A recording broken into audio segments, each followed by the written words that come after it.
제가 이 교회 온 지 3년 반 되었습니다. 그런데 3년 반 동안 한 번도 2부 예배를 드린 적이 없어요. 왜일까요? 이 시간에 유치부 예배를 드리기 때문에 오늘 처음으로 유치부 예배를 드리지 않고 이렇게 2부 예배를 드리게 되었습니다. 1부 예배 때보다 훨씬 많으시네요. 반갑습니다. 오늘 세상을 이기는 힘이라는 제목으로 주님 말씀을 함께 생각해 보도록 하겠습니다. 한 부자 청년의 이야기입니다. 예수님께 물었습니다. 예수님, 내가 무엇을 하여야 영생을 얻겠습니까? 이때 예수님은 내가 십계명을 알고 있지 않느냐? 살인하지 말라, 간음하지 말라, 도둑질하지 말라, 거짓말하지 말라, 내 부모를 공경하여라.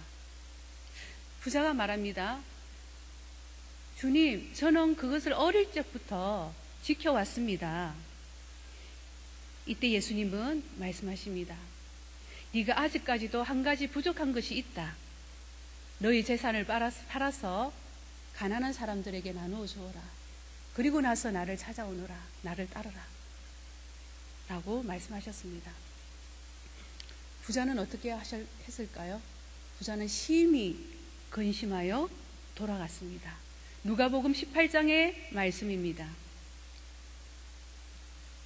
이 이야기는 지금까지 재물과 물질에 대한 이야기로 생각해 왔습니다. 그러나 이 이야기는 물질과 재물에 대한 이야기가 아니라 마음에 대한 이야기입니다. 이 부자는 관원이었고 부모님에게서 귀족 신분을 물려받았고 율법을 지켰고 모범적인 청년이었습니다. 가질 만큼 다 가졌고 율법을 잘 지켰고 할 만큼 다 했는데 기쁨을 가지지 못했다는 것입니다. 기쁨이 없었다는 것입니다. 예수님이 부자 청년에게 던진 핵심은 재물이냐 영생이냐 라는 문제였습니다. 이 부자 청년은 채우지 못하는 마음과 영생에 대한 갈망을 가지고 이렇게 왔지만 예수님께서 정작 이 청년에게 물어본 것은 너 재물이 중요하니 내가 중요하니 라고 물었던 것입니다. 단순히 재물을 버리라는 의미가 아니라 마음 중심이 재물로 가득 차 있음을 지적한 것이지요. 마음 중심이 재물로 가득 차 있다면 나를 따를 수 없고 영생을 얻을 수도 없다 라는 것입니다. 너 마음의 중심이 어디에 있니? 라고 묻고 있다는 것입니다. 겉으로 보기에는 하나님을 잘 믿고 율법을 잘 지키고 있는 것처럼 보이지만 그의 진심은 영생보다는 돈에 있었던 것입니다. 돈의 가치를 두고 살았던 것이지요. 마음은 우리의 삶을 결정하는 곳입니다. 마음이 어디 있습니까, 여러분? 여기 있잖아요. 잠언 말씀에 이런 말씀이 있습니다. 대저 그 마음의 생각이 어떠하면 그 유인도 그러합니다.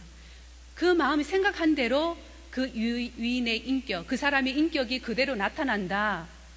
그런 말이겠죠. 또 이런 말씀도 있습니다. 모든 지킬 만한 것 중에 더욱 내 마음을 지키라. 생명의 근원이 이에서 남이라. 라고 말씀하십니다. 우리의 마음 중심이 어디에 있는가 하는 것이 우리 인생의 모든 것을 결정한다라고 할 만큼 중요합니다. 우리 인생을 모든 것을 결정한다고 하기까지 그렇게 말해도 과언이 아닙니다. 우리 하루의 삶도 우리의 마음 중심이 어디에 있는가에 따라서 우리의 삶은 달라집니다. 매일의 삶이라도 우리의 마음이 어디에 있는지 어떻는지에 따라서 그 하루가 결정된다는 이야기입니다. 주님은 우리를 다루실 때 마음을 다루십니다. 생명의 근원이 그곳에 있기 때문입니다. 하나님은 사람의 마음인 사람의 중심이 그 마음을 보십니다. 왜냐하면 하나님과 관계하는 자리가 이 마음이고 하나님과 교제하는 그 자리가 이 마음이기 때문입니다. 하나님과 기도할 때 어디에서 기도하십니까? 마음에서 기도하시는 거잖아요. 하나님과 교제하는 그 자리는 마음이라는 것입니다.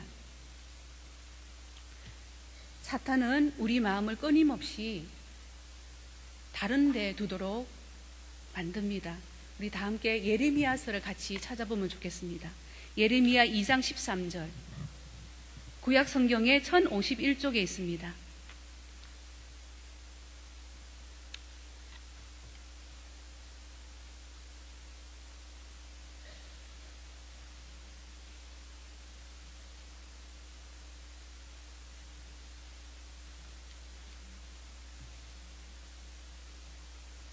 자, 다 함께 읽어보도록 하겠습니다. 시작. 내 백성이 두 가지 악을 행하였나니 곧 그들이 생수에 근원되는 나를 버린 것과 스스로 웅덩이를 판 것인데 그것은 물을 가두지 못할 터진 웅덩이들이니라. 내 백성이 두 가지 악을 행하였는데 곧 그들이 생수에 근원 되시는 하나님을 버린 것과 스스로 웅덩이를 판 것인데 그 웅덩이는 물을 가두지 못하는 터진 웅덩이더라 라는 것입니다. 참된 만족에 도달하지 못하는 터진 웅덩이를 만들고 있다는 것입니다. 밑 빠진 독에 물 붓는다는 말 있죠. 밑 빠진 독에 물 붓는 듯한 그런 인간의 마음은 절대 채워지지 못합니다. 이 시간 제 이야기를 잠깐 하려고 합니다. 저는 신학교에서 티칭을 하고 있습니다. 가르치는 사역은 참 의미 있고 또 제가 오랫동안 제가 대학을 다닐 때 처음에서부터 막연하게 신학교에서 가르치면 참 좋겠다라는 생각으로 그냥 인생을 뚜벅뚜벅 한 걸음 한 걸음 이렇게 걸어왔고 좋은 스펙은 아니지만 또 해외에서 유학을 간 것도 아니고 박사학위가 해외 박사학위도 아니지만 부족하지만 그럼에도 하나님의 은혜로 말 그대로 하나님의 은혜로 이렇게 티칭을 하게 되었습니다. 작년부터 풀타임으로 이렇게 티칭을 하게 되었습니다. 저는 그 자리에 오르면 계속적으로 만족하는 삶이 될 줄 알았습니다. 늘 기쁨이 충만할 줄 알았습니다. 그런데 그 기쁨은 얼만큼 간지 아세요? 딱 1년. 1년 딱 지나니까 1년 딱 지나고 지금 1년 6개월 되었습니다. 이번 학기가 저는 너무너무 힘이 들었습니다. 왜 이렇게 힘이 들지? 왜 이렇게 답답하지? 왜 이렇게 공허하지? 왜 이렇게 쫓기는 듯한 삶을 살아가고 있는 거지? 라는 마음으로 살아가고 있는 차에 제가 오늘 말씀을 준비하게 되었습니다. 몸이 피로해서 그런가? 그렇지도 않았습니다. 왜냐하면 저는 몇 년 동안 계속 365일 직장을 다녔고 학교에 신학교회를 다녔고 이렇게 풀타임으로 있게 되면서 정말 수업 시간에만 강의 준비해서 가면 되고 방학도 있고 그렇게 해서 별로 피곤할 그런 거는 아니었는데 굉장히 이제 마음이 디프레스가 된 그런 상황 속에 있었습니다. 함께 터진 웅덩이처럼 갈급하고 답답한 이 이유를 우리 함께 다 같이 살펴보는 시간이 되었으면 좋겠습니다. 우리는 오랫동안 예수를 믿었습니다. 저는 52년 믿었거든요. 어릴 때부터 믿었으니까. 여러분들은 얼마나 믿으셨습니까?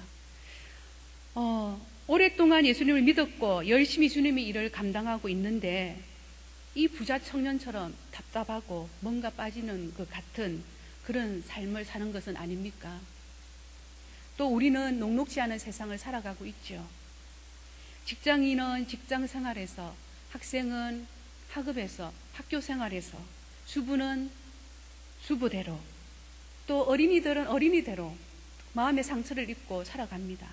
이 세상 한가운데 삶을 살아가고 있죠. 세상 속에서 어떻게 하면 승리하며 살 수 있을까요? 승리하는 삶을 살 수나 있는 것일까요? 그런데 오늘 본문 말씀은 분명히 말을 하고 있습니다. 무릇 하나님께로부터 난 자마다 세상을 이기느니라. 세상을 이기는 승리는 이것이니 우리의 믿음이니라. 예수께서 하나님의 아들이심을 믿는 자가 아니면 세상을 이기는 자가 누구냐? 같이 한번 우리 요한 1서 5장 4절에서 5절까지 같이 읽어보도록 하겠습니다. 시작. 무릇 하나님께로부터 난 자마다 세상을 이기느니라. 세상을 이기는 승리는 이것이니 우리의 믿음이니라. 예수께서 하나님의 아들이심을 믿는 자가 아니면 세상을 이기는 자가 누구냐라고 말하십니다. 여기까지 읽겠습니다. 무릇 하나님께로 난 자마다 세상을 이기느니라. 세상을 이기는 승리는 이것이니 우리의 믿음이니라. 예수께서 하나님의 아들을 믿는 자가 아니면 세상을 이기는 자가 누구냐라고 말씀하십니다. 우리는 이 말씀을 대할 때 가슴이 벅차오릅니다. 세상을 다 가진 것 같습니다. 그러나 또한 이런 생각도 듭니다. 우리의 믿음이 정말 세상을 이길 수 있을까? 내가 분명히 믿음으로 살고 있는데 세상을 이기고 있나? 라고 말입니다. 우리는 예수님이 하나님의 아들이심을 믿습니다. 믿으시죠? 저만 믿는 거 아니죠? 다 믿습니다. 그죠? 그런데 오늘 말씀은 예수 그리스도를 믿는 그 믿음이 세상을 이길 수 있는 승리의 길이라고 말을 하고 있습니다. 예수님이 하나님의 아들이심을 믿는 것이 어떻게 세상을 이기는 승리가 될 수 있습니까? 예수님이 하나님의 아들이심을 믿고 있는데 우리는 왜 세상 속에서 넘어지고 실패하는 삶을 사는 것일까요? 예수 그리스도를 믿는 믿음이 어떻게 승리하는 삶을 살 수 있도록 하는 것입니까? 우리는 예수님이 하나님의 아들이심을 믿는다. 이 믿음의 내용을 다시 한번 살펴볼 필요가 있습니다. 우리 인간은 세상의 어떤 동물과도 다른 그런 특별한 존재로 되어 있죠. 우리가 이제 육신을 떠나고 세상을 떠나면 많은 사람들이 어떻게 해 주십니까? 장례식을 치러 주시잖아요. 그 고인의 영혼을 위로하는 그 시신을 수습하고 고인의 명복을 비는 그런 의식을 치릅니다. 장례식을 치르죠. 그런데 잘 보세요. 어떤 동물도 이런 장례식을 치르는 동물이 있습니까? 없습니까? 없습니다. 인간과 동물들은 다르다는 것입니다. 인간은 눈에 보이고 만져지는 이 육신이 다가 아님을 알고 있습니다. 인간은 육체를 넘어서 영혼을 지닌 존재이고 영적인 존재라는 것입니다. 인간이 영적인 존재라는 것은 하나님이 인간을 만드실 때 육체에 생기를 불어넣어 주셨고, 그래서 이 세상의 어떤 존재와는 차별된 존재로 만들어 주신 것이지요. 한마디로 하나님의 형상으로 만들어졌다는 것입니다. 하나님의 형상으로 만들어진 인간의 마음은 하나님과의 관계 안에 있을 때, 하나님 안에 있을 때 참 만족과 평안을 누릴 수 있습니다. 참 만족과 평안을 누릴 수가 있는데 그렇게 하고 있습니까? 그렇게 하지 못했다면 왜 그렇습니까? 이러한 인간의 마음에 죄가 들어갔기 때문입니다. 죄는 우리 마음에 들어와서 하나님과 인간의 관계를 단절시켰습니다. 죄가 인간의 마음에 들어와 가장 원초적으로 작동하는 것은 다른 것이 아니라 마음에 하나님 두기를 싫어하게 만드는 것입니다. 조금만 상황과 여건을 조성이 되면 자동적으로 우리의 마음에는 하나님을 떠나고 있는 우리의 마음을 볼 수가 있습니다. 조금만 우리가 편해지고 조금만 더 가졌고 여건이 조성되면 하나님을 마음에 두는 것을 싫어하는 우리의 마음 상태를 알고 있지 않습니까? 로마서 1장 28절, 그들이 마음에 하나님 두기를 싫어하며 하나님께서 그들을 그 상실한 마음대로 내버려 두사 합당하지 못한 일을 하게 하셨으니. 로마서는 복음에 대한 글을 적은 서신이죠. 인간의 마음을 잘 표현했습니다. 하나님을 마음에 두는 것을 싫어하는 그 마음에서부터 모든 죄들이 다 생겨났다라고 이 로마서 1장은 이야기하고 있지 않습니까? 죄는 하나님 대신 다른 것이 자리하고 있는 상태를 말을 하는 것이지요. 인간의 마음은 하나님이 아니면 이상의 그 어떤 것으로도 채워지지 않도록 만들어진 하나님의 형상으로 만들어진 존재입니다. 때문에 그 마음에 하나님 대신 다른 것으로 채우려고 한다면 절대 만족할 수가 없죠. 그것은 당연한 것입니다. 한 아이가 엄마 손을 붙들고 어린이 놀이동산에 갔어요. 많은 인파가 있었기 때문에 어찌하다 보니 엄마 손을 놓치게 되었어요. 울다가 엄마를 찾고 찾아도 찾지 못했어요. 결국 울고 있는 한 아이를 본 어떤 사람이 어디로 데려갔을까요? 미아보호소로 이 아이를 데리고 갔죠. 미아보호소에 가면 장난감도 있고 맛있는 과자도 있고 또 미아보호소 안에 이 아이를 돌볼 수 있는, 그 아이를 달래낼 수 있는 언니들도 있었어요. 맛있는 과자, 장난감, 친절한 언니, 이것들이 이 아이의 울음을 그치게 할 수 있었을까요? 어땠을까요? 이 아이의 울음을 그치게 하는 방법은 무엇입니까? 엄마를 찾아주는 것이죠. 방송을 하는 겁니다.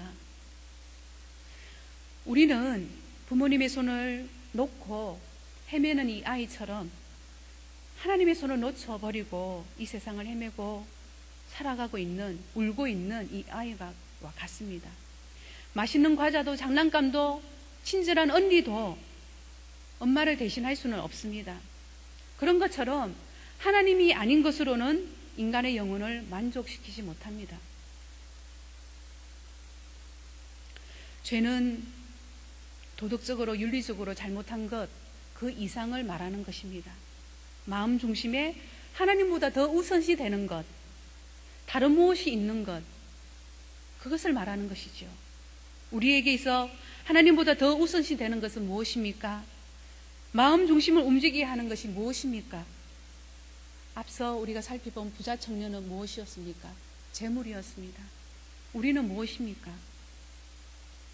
제가 이번 학기 답답하고 공허했던 이유는 하나님 대신 나 자신이 대신하고 있었기 때문입니다. 열심히 강의 준비해서 많은 사람들로부터, 학생들로부터 인정받아야지, 라는 생각이 온통 머리끝에서 발끝까지 있었던 것이죠. 내 노력, 내 열심 뒤에는 항상 내가 온전히 서 있었다는 것입니다. 주님의 마음으로 아이들을 가르치고 학생의 입장에서 교재를 생각하고 내용을 생각한 것이 아니라 내 실력이 이만큼 되니까 따라와 라는 심령으로 가르쳤다는 것이죠. 이 엄청난 일, 하나님께서 주신 이 엄청난 일을 통해서 하나님의 그 선한 영향력을 끼치기보다는 나 자신이 먼저 앞서 있었다는 것입니다. 오늘날 한국교회 위기를 말하려 합니다. 그 위기의 중심에는 죄의 문제를 다루지 않는 그것 때문이라고 저는 생각하고 있습니다. 죄의 문제를 다루지 않는다. 이것은 회개가 없는 것입니다. 죄를 다루지 않는데 어떻게 회개가 나옵니까? 회개가 없으면 변화도 없습니다. 분명히 하나님이 아닌 다른 무엇이 그리스도인에게, 한국 교회에게 중심에 서 있는데 그것을 가볍게 생각하고 있다는 것입니다. 형통이라는 이름으로, 비전이라는 이름으로, 교회 성장이라는 이름으로 교회에 들어와서 교회를 교회되지 못하게 하고 하나님을 하나님 되게 하지 못하게 하는 그런 일을 하는 것이 죄라는 것입니다. 죄는 하나님과 인간을 갈라놓게 하였습니다. 인간의 마음 중심에 하나님 대신에 다른 무엇을 대체하도록 하였습니다. 이것이 우상입니다. 다른 것이 우상입니까? 이것이 우상입니다. 현대판 우상은 다양한 모습으로 나타납니다. 자기 인정받으려고 하는 것, 평판, 권력, 쾌락, 성적 쾌락, 미모, 돈, 이런 것들이 우리의 우상이 되고 있다는 것입니다. 미모, 요즘 미모가 우상입니다, 여러분. 얼마나 성형이 유행합니까? 우리나라만 그렇습니까? 전 세계가 다 그렇습니다. 아프리카 사람은 안 그럴 줄 아십니까? 아프리카 사람들도 미모가 그들의 기쁨입니다. 이렇게 우리 인간은 현대판 우상, 인정, 명예, 평판, 소유, 쾌락, 권력, 돈, 성, 외모, 다양한 것들로 마음을 채우고 있습니다. 이러한 것들이 우리의 삶을 승리할 수 없게 만듭니다. 우리의 중심에 이러한 것들이 있다면 우리는 터진 웅덩이와 같은 삶을 살 수밖에 없습니다. 돈을 쫓고 있다면, 명예를 쫓고 있다면, 사람들로부터 인정을 쫓고 있다면 우리는 승리하는 삶을 진작 포기해야 됩니다. 이런 우리 인간의 상태에 있는 것을 보시고 하나님은 인간의 죄를 해결하기 위해 만세 전부터 준비해 주신 것이 있었습니다. 2000년 전이 아니라 태초부터 준비해 주신 것이 있었습니다. 하나님의 비밀이라고도 합니다. 로마서 6장 23절에 죄의 삭은 사망이요 하나님의 은사는 예수 그리스도 안에 있는 영생이니라. 우리가 늘 듣던 말씀이죠. 로마서 6장 23절입니다. 거룩하신 하나님의 죄를 대하는 대응은, 하나님께서 죄를 보시는 그 대응은 사망이며 죽음이며 심판입니다. 그러나 하나님은 인간을 대하는 그 심정은, 그 본심은 무엇입니까? 사랑입니다. 죄에 대한 심판과 인간을 향한 사랑, 이 양면을 해결할 수 있는 것이 무엇입니까?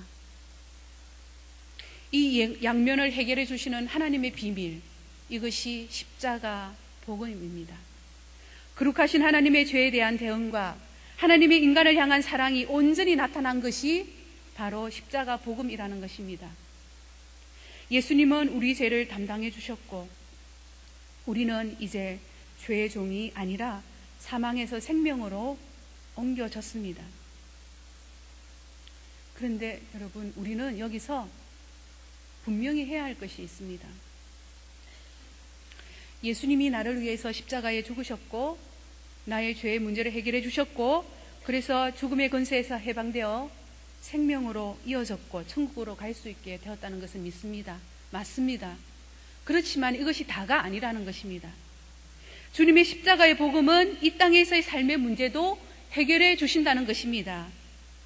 이 땅에서 승리할 수 있도록 예수님께서 길을 열어놓고 계셨다는 것입니다. 하나님은 승리의 삶을 살 수 있도록 길을 열어주셨습니다. 죽음의 권세를 이기신 예수님의 십자가 복음, 이것이 승리의 삶을 보장해주고 계십니다. 우리 예수님은 2000년 전에 오셔서 덜렁 그냥 십자가에 돌아가신 것이 아닙니다.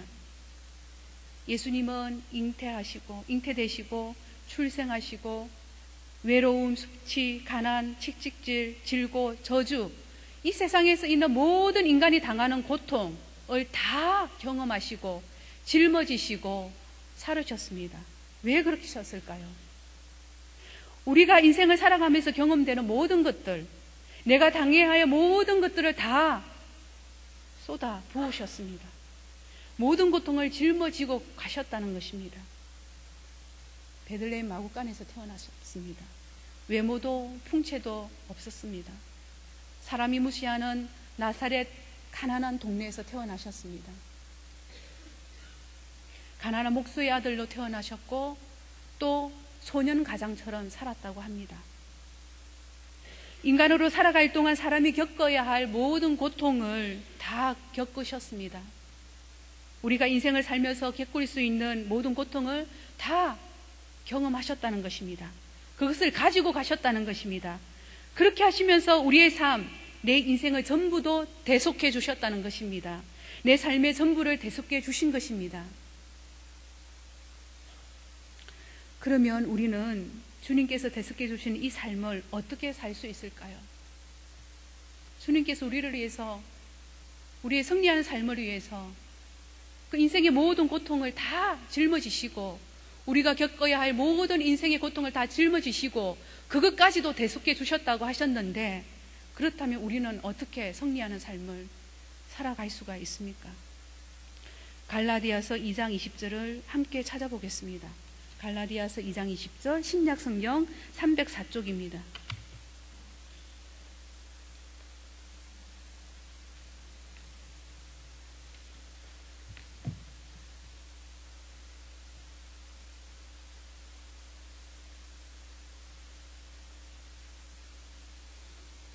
같이 읽겠습니다. 시작.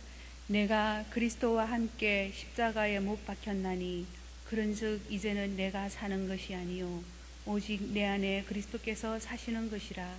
이제 내가 육체 가운데 사는 것은 나를 사랑하사 나를 위하여 자기 자신을 버리신 하나님의 아들을 믿는 믿음 안에서 사는 것이라. 다시 한번 제가 읽어보겠습니다. 내가 그리스도와 함께 십자가에 못 박혔나니 그런즉 이제 내가 사는 것이 아니요 오직 내 안에 그리스도께서 사시는 것이라. 이제 내가 육체 가운데 사는 것은 나를 사랑하사 나를 위하여 자기 자신을 버리신 하나님의 아들을 믿는 믿음 안에서 사는 것이라. 예수님이 십자가에 죽으셨을 때 우리의 옛사람 병든 자아는 죽었습니다. 그리스도와 함께 우리의 옛사람은 십자가에 못 박혔습니다. 그런즉 이제는, 그렇기 때문에 이제는 내가 사는 것이 아니라 내 안에 오직 그리스도께서 사시는 것입니다. 우리는 복음의 내용을 분명히 해야 합니다. 예수 그리스도의 십자가의 죽으심이 곧 나의 죽으심이기 때문에 그런즉 이제는 이게 중요합니다. 내가 사는 것이 아니라 오직 내 안에 그리스도께서 사시는 것이다 라는 것입니다. 내 마음에, 내 안에 그리스도께서 사시는 것이 빠뜨려졌다면 복음의 능력이 될 수 없습니다. 반쪽짜리 복음입니다. 예수 그리스도와 함께 죽고 이와 더불어서 내 마음 중심에 예수 그리스도와 함께 사는 것, 이것이 십자가 복음이 되는 것입니다. 이것이 십자가 복음의 핵심입니다. 내가 육체 가운데 사는 것은 나를 사랑하사 나를 위하여 자기 자신을 버리신 하나님의 아들을 믿는 믿음 안에서 사는 것이라. 이것이 복음의 완성이며 완전한 복음이신 것입니다. 나를 위해서 죽으신 예수 그리스도가 내 마음에 왕노릇하게 사는 것이 복음의 완성인 것입니다. 십자가의 복음의 완성은 내 마음에 그리스도께서 사시는 것입니다. 이것이 믿음입니다. 내 안에 무엇이 있습니까? 우리의 마음 중심에 무엇이 있습니까? 내 자신, 재물, 이 세상에서 잘 나가는 것, 잘 되는 것, 그런 삶의 방식을 택한다면 앞서 살펴본 부자 청년처럼 기독교 문화 속에서 살았고 율법을 잘 지켰고 기독교인처럼 보이고 교회에 잘 다니지만 갈증을 느끼며 공허하게 살 수밖에 없습니다. 우리가 오랫동안 예수님을 믿으면서 공허하고 불안하고 두려운 삶을 산다면 다시 점검해 보아야 합니다. 우리의 마음을 점검해 보아야 한다는 것입니다. 우리가 예수 그리스도와 함께 죽었음을 믿고 이와 더불어서 예수 그리스도가 내 마음 중심에 살고 있는지, 내 마음의 주인이 되시고 계신지를 살펴야 한다는 것입니다. 승리하는 삶을 살고자 한다면 내 마음을 살피고 예수 그리스도가 내 마음의 중심이 되도록 내 마음을 리셋해야 합니다. 영어 리셋은 무엇입니까? 무슨 뜻입니까? 다시 짜다, 초기 상태로 돌리다, 재설정하다, 이런 뜻이지 않습니까? 엉켜 있는 것 다 지워버리고 첫 출발부터 다시 한다는 것입니다. 제가 한 달 전에 노트북이 고장이 났어요. 클릭을 해도 잘 작동이 되지 않고 동영상이 움직여지지 않고, 그래서 겨우겨우 백업을, 중요한 것만 백업을 받고 이렇게 서비스 센터에 갔어요. 아저씨 말 이거 지워서 윈도우 다시 깔아야 된다고, 그 자료에 있는 모든 거 다 이제 지워져야 된다고 그렇게 하시라고. 그래서 초기 상태로 되돌려 놓은 것이죠. 어떻게 되었을까요? 새 컴퓨터처럼 잘 작동이 됩니다. 우리의 삶이 꼬이고 마음이 불편하고 관계가 얼거려지고 알 수 없는 화가 난다면 윈도우를 다시 깔아야 합니다. 초기 상태로 돌려야 합니다. 우리를 그리스도인 되게 한 것, 기독교인 되고 만든 것, 기독교인으로 만든 것, 우리가 교회 문을 오가게 하는 근본적인 이유인 십자가 복음으로 다시 리셋해야 한다는 것입니다. 세상의 논리, 잡다한 것 백업 받지 말고 여지를 남겨두지 말고 십자가 복음으로 초기 상태로 돌려야 한다는 것입니다. 아까운 곳이 있을 수 있습니다. 이것은 믿을 만한데, 이것은 버리기 아까운데, 이런 것들이 우리 발목을 잡습니다. 내 경험, 내 노력, 내 공적, 내 실력, 이런 것들 백업 받지 말고 복음으로 리셋합시다. 올해 우리 교회 표가 뭡니까? 다시 거룩한 교회로. 이 표는 우리 총회의 표이기도 합니다. 모든 우리 총회, 우리 통합적 총회의 그런 표입니다. 다시 거룩한 교회로. 다시 거룩한 교회로 될 수 있는 동력은 무엇일까요? 우리 각자가 다시 복음으로 나아가는 것입니다. 우리 한 사람 한 사람이, 우리 길가의 교회 성도 한 사람 한 사람이, 우리 한국 교회 성도 한 사람이 다시 복음으로 나아가는 것입니다. 다시 거룩한 교회로 되는 것, 이것은 나를 위해 죽으신 그 예수 그리스도를 내 마음 중심에 놓는 곳에서부터 시작합니다. 교회의 모든 결정, 사역, 봉사, 교제, 그 중심에는 항상 예수 그리스도가 있어야 됩니다. 성장, 교회 성장이 중심이 되어서는 안 됩니다. 감사한 것은 복음으로의 재설정은 언제나 어디서나 가능하다는 것입니다. 현재의 내 모습이 어떻든 다시 리셋하면 됩니다. 넘어지면 다시 일어나면 됩니다. 날마다 예수 그리스도가 내 마음의 중심에 있도록 날마다 초기화시키면 됩니다.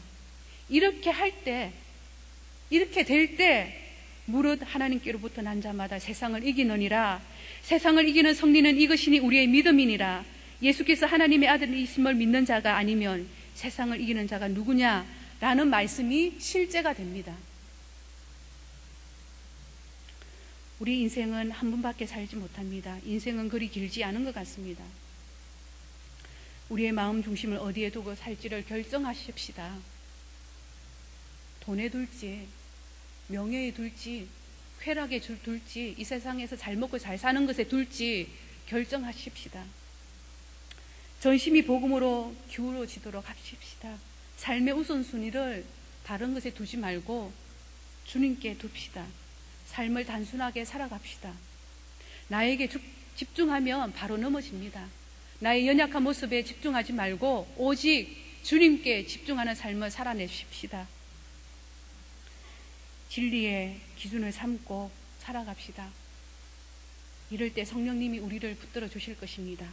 이것이 기독교의 핵심이고 이것이 우리가 가지고 있는 믿음입니다.